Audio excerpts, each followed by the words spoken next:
पंचायत है, ये जो पहलवानों का संघर्ष चल रहा है उसके साथ एकजुटता दिखाने की है और इस मांग को उठाने के लिए कि ब्रिजभूषण की गिरफ्तारी होनी चाहिए और इन सवालों को उठाने के लिए कि कार्यस्थलों पर यौन उत्पीड़न के मामलों में न्याय कितना मुश्किल है, इन सभी सवालों पर चर्चा करने के लिए ये आज की जो पंचायत है ये बुलाई गई थी और बुलाई इसमें अभी बातचीत चल रही है। और साथ ही ये कि भाई विभिन्न इलाकों में मतलब कार्यस्थलों पर यौन उत्पीड़न, देखिए ये लड़कियों ने इस लड़ाई को लड़ी। पहलवानों के इस आंदोलन से कार्यस्थलों पर यौन उत्पीड़न के मामले में न्याय कितना मुश्किल है, ये बात केंद्र में आई है। और ये भी बात इसी आंदोलन के दौरान केंद्र में आई है कि अलग अलग तरह की जो स्पोर्ट्स फेडरेशन हैं, उन स्पोर्ट्स फेडरेशन में किस तरीके से जो देश का कानून है कि भाई आईसीसी होनी चाहिए, इंटरनल कंप्लेंट कमेटीज होनी चाहिए विशाखा और पोस्ट के तहत, उनका किस तरीके से वायलेशन हो रहा है। माननीय सुप्रीम कोर्ट ने भी कहा और एनएचआरसी ने भी कॉग्निजेंस लिया है इस बात का। तो इन तमाम सवालों के ऊपर अपने अपने अनुभवों को रखने के लिए, और मैं तो प्रगतिशील महिला संगठन की ओर से हम विशेषकर इस बात को फिर से एक बार रखना चाहेंगे कि भारत के अंदर महिलाओं को दो तरह की लड़ाई लड़नी पड़ती है। पहली लड़ाई कानून लिखवाने की लड़ाई और फिर कानून लागू करवाने की लड़ाई। और ये वाला आंदोलन फिर से एक बार साबित कर रहा है, क्योंकि अनुभव ये बताता है कि कार्यस्थलों पर यौन उत्पीड़न के मामलों में महिलाओं को न्याय नहीं मिला है, बल्कि जो सत्तासीन लोग होते हैं उनको खासकर के इस रिजीम के अंदर तो एक तरह से उनको अवार्ड दिया जाता है। क्योंकि हमने देखा कि सीजीआई का जो मामला था,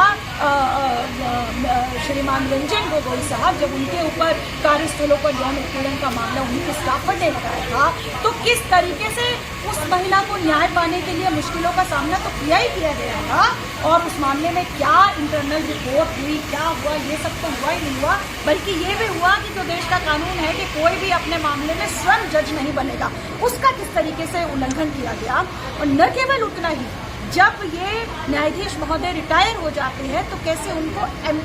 राज्यसभा का सदस्य बनाया गया,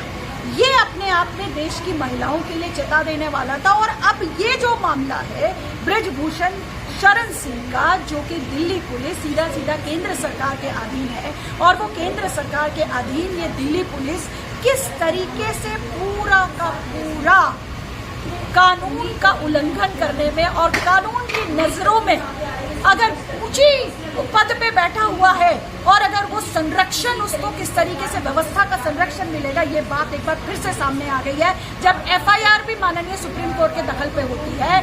जबकि कानून है कि पॉक्सो के तहत या इवन आईपीसी की इन धाराओं के तहत मुकदमा दर्ज होने पर पुलिस अविलंब उसको बुलाती है, उसको गिरफ्तार करती है, कोर्ट की मर्जी होती है, पुलिस की मर्जी होती है, बेलेबल मामला होता है तो जमानत पे रिहा किया जाता है। लेकिन इस पूरे मामले में ये सब प्रक्रिया का पालन करने के स्थान पर आपने खुले आम ब्रिजभूषण को छूट दी शिकायतकर्ताओं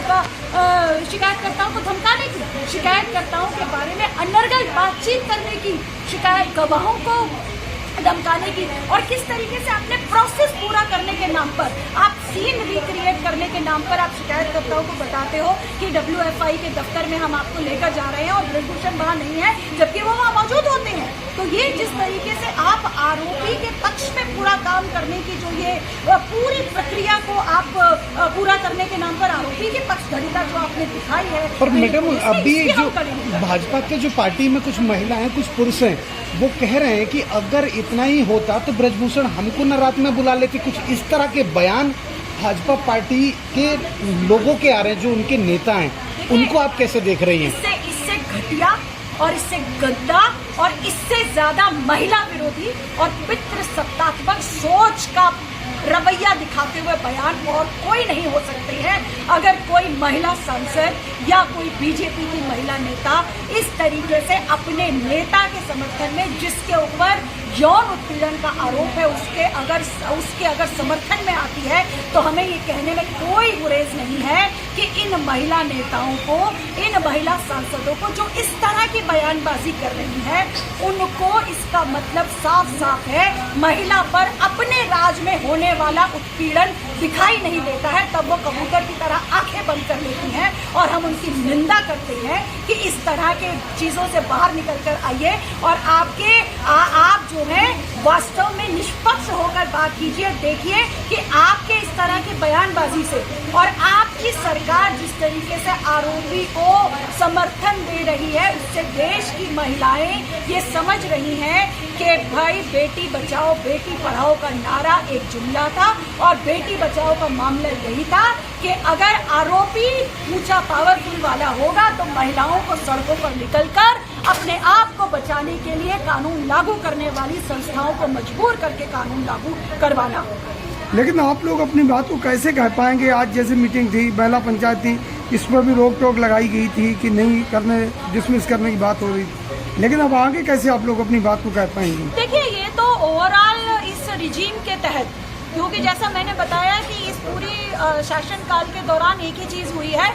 कि आरोपी जब जब ऊंचे सत्ता वाले रहे हैं या सत्ता के करीबी रहे हैं, उन्नाव से लेके कठुआ से लेके हाथरस से लेके तमाम इस तरह के पावर हैरेसमेंट और पावर रेप के मामलों में हमने यही देखा है कि इस तरीके से उनके पक्ष में सरकारें और सरकारी एजेंसियों का इस्तेमाल किया जाता है। और ब्रजभूषण शरण सिंह तो मैडम कह रहे हैं ना कि अगर मेरे पे दोष साबित हुआ तो मैं अपने आप को फांसी लगा लूंगा। उन्होंने तो बयान दिया है और पूरे देश में क्या दुनिया ने देखा है, तो फिर उनके बयान को आप कैसे देख रही हैं? बिल्कुल, देखिए यही हम कहना चाह रहे हैं कि कोई भी आरोपी के अपनी बात को मानता है फिर तो यही कर दीजिए ना, हटा दीजिए ना रूल ऑफ लॉ की बात को। पूरा का पूरा कानून लागू करने वाली जो संस्थाएं हैं, कानून की जो प्रक्रिया है, फिर आप सबको उनके लिए एक जैसा कर दीजिए। फिर तो हर साधारण आरोपी भी वो उसको भी तो ठीक है, वो भी यही कहेगा। फिर जो ये प्रक्रिया होती है कि जब किसी के ऊपर आरोप लगता है, एक प्रक्रिया है, उसको गिरफ्तार किया जाता है, उसके बाद उसकी निष्पक्ष साइंटिफिक जांच होनी चाहिए और कोई दोषी है या निर्दोष ये तय करने का अधिकार कोर्ट को है, अदालतों को है। और अदालतों का सम्मान कीजिए ना। आप खुद वीडियो पर आकर इस तरह की बात जो कहे जा रहे हैं, अरे आप तो सत्ता में रह करके आप सबसे पहले गवाहों को डरा धमका रहे हैं, आप शिकायतकर्ताओं को धमका रहे हैं, पूरा का पूरा रिपोर्ट आ रही है किस तरीके से नाबालिग के पिता को किस तरीके से उसके ऊपर धमकाया गया है। और फिर आप बात करते हैं कि जो अगर मैं दोषी हूँ तो आप दोषी हैं या निर्दोष है, ये तय करने का अधिकार भारत के कोर्ट्स को है, भारत की अदालतों को है। और उस अदालती प्रक्रिया का और कानूनी प्रक्रिया का सम्मान आप कीजिए। अगर आप नहीं कर रहे हैं तो देश यही मानेगा क्योंकि आप दोषी हैं और अपनी सत्ता का आप दुरुपयोग कर रहे हैं और पूरा सिस्टम आपको बचाने के लिए लगा। पर उन्होंने तो वापस ले लिया ना, जो नाबालिग के पिता या चाचा है उन्होंने तो वापस ले लिया कि अभी हमारा कोई लेना देना है नहीं। देखिए, ये सब बात उन्होंने वापस लिया या नहीं लिया, ये जब पुलिस अपनी चार्जशीट फाइल करेगी उससे तय होगा। ये कानून के तहत ये मामला है। और वैसे भी एक बात होती है कि अगर इस तरीके से पहले एक बयान आता है किसी नाबालिग का और उसके बाद अगर वो नाबालिग बयान बदलता है, जिस तरह की रिपोर्ट्स आ रही है, तो ये भारत की कचहरियां तय करती है कानूनी प्रक्रिया के अंदर, क्योंकि कानून लागू करने वाली एजेंसीज को और न्यायालयों को भी पता है कि जब जब आरोपी पावरफुल होता है तो पीड़िता के ऊपर जो लड़कियां शिकायत करता है और अगर वो नाबालिग है, वो और उनके माता पिता के ऊपर कितना ज्यादा दबाव होता है। तो इसलिए ये तो एक प्रक्रिया के तहत है, ये अदालतें तय करेंगी कि कौन सा बयान को मानना चाहिए और कौन से बयान को नहीं मानना चाहिए। और जिस तरीके से अगर आप बयान बदलवाने की भी बात करते हैं, ये फिर से दिखाता है कि आप जैसे आरोपी किस तरीके से गवाहों को डरा धमका करके अपने पक्ष में प्रक्रिया को करने की कोशिश करते हैं। पर हम समझते हैं भारत की जो न्यायिक प्रक्रिया है, हमारा विश्वास है उस न्यायिक प्रक्रिया के ऊपर, और न्यायिक प्रक्रिया अपनी प्रक्रिया को पूरा करते हुए भारत के न्यायालय शिकायतकर्ताओं को न्याय देगी। आपकी महापंचायत जो तमाम टाइम से संघर्ष कर रही है और आंदोलन में भी बढ़ चढ़ के हिस्सा लिया है, तो लग रहा है कि महिलाओं को जो खिलाड़ी है, न्याय मिल पाएगा इनको? देखिए, न्याय मिल पाएगा या नहीं मिल पाएगा, आज तो भारत की न्याय देने वाली व्यवस्था के ऊपर ये सवाल है। भारत की महिलाएं तो ये अनुभव ले रही हैं कि न्याय को लड़ने के लिए, न्याय को पाने के लिए, कानून की प्रक्रिया को लागू कराने के लिए हमें कितना कष्ट करना पड़ता है, कैसे पुलिस के लाठी डंडे भी खाने पड़ते हैं, कैसे पुलिस हमारे को बंद करती है जब हम अपनी आवाज उठाते हैं। तो ये सब तो भारत की महिलाएं देख रही हैं और ये तो भारत की कानून लागू करने वाली एजेंसी और भारत की न्यायिक प्रक्रिया जो है बताएगी। हम तो समझते हैं, हमें न्यायिक प्रक्रिया पर विश्वास है। भाजपा के कुछ बड़े नेता ये आरोप लगा रहे हैं कि उनका पहलवान जो है आपस में बिखर गया और उनका आरोप भी बेबुनियाद है।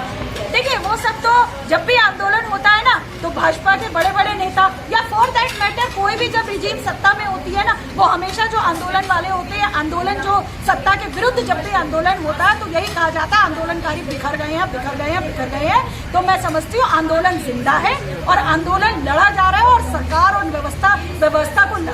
व्यवस्था में जिनकी जिम्मेदारी है न्याय देने की, एक्चुअली वो अननर्व हो रहे हैं। वो समझ रहे हैं कि भारत की महिलाएं देख रही हैं कि भारत में न्याय प्राप्त करना कितना मुश्किल है और आंदोलन को बदनाम वो ये भी करने कह रहे हैं की कि पहलवानों के द्वारा जो आरोप लगाया गया वो बेबुनियाद है। नहीं, उनके कहने से क्या होता है आरोप बेबुनियाद है, ये तो भारत की कोर्ट्स तय करेंगी। जब एफआईआर दर्ज हो गई है, पुलिस जो चार्जशीट फाइल करती है और चार्जशीट के अंदर भी अगर कुछ कमियां रह जाती है तो ये तो भारत की न्याय व्यवस्था। साक्षी मलिक तो आला कमान से मिली ना मैडम, साक्षी मलिक तो आला कमान से मिली ना, जो भाजपा के आला कमान है उनसे मिलकर आई है साक्षी मलिक। जाहिर सी बात है तब मिले ना जब आंदोलन के दौरान उनको बातचीत के लिए बुलाया गया। जाहिर सी बात है जब आंदोलन होता है तो बातचीत तो होती है, आंदोलनकारी और